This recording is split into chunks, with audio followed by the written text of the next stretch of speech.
Position the torsional vibration damper and screw in new fastening bolts.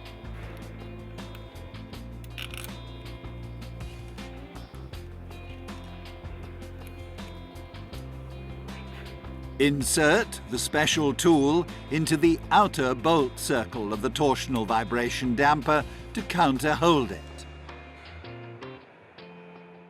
Caution: using the inner bolt circle may damage the torsional vibration damper.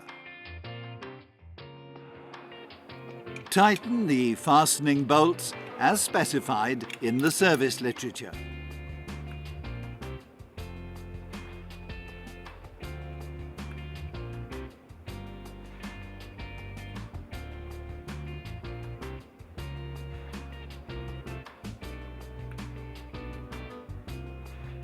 Place the ribbed V-belt in position.